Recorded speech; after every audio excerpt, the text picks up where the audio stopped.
గౌరవ మంత్రి గారు, మా కరీంనగర్ జిల్లా ఇన్ఛార్జ్ మంత్రి గారు కూడా తుమ్మల నాగేశ్వరరావు గారు కాబట్టి మీ దృష్టికి తీసుకొని వస్తున్నా సార్.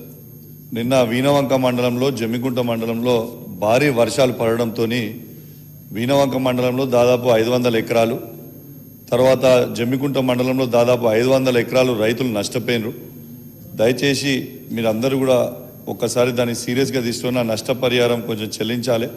కొంచెం సీరియస్గా మీరు అధికారులకి నోట్ చెప్తే బాగుంటుందని విజ్ఞప్తి చేస్తూ, మరియు అదేవిధంగా కొన్ని యూరియా బస్తాలు కూడా ఇబ్బందిగా ఉన్నాయి, దయచేసి అది కూడా కొంచెం చెప్తే బాగుంటుందని విజ్ఞప్తి చేస్తూ మరియు అవకాశం ఇచ్చినందుకు ధన్యవాదాలు.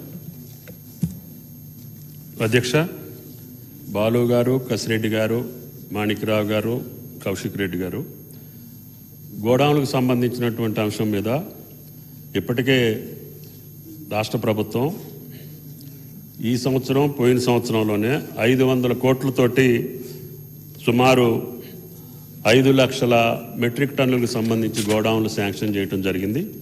గౌరవ సభ్యులు అడిగినట్లుగా మన పంటల ఉత్పత్తిని దృష్టిలో పెట్టుకొని రైతు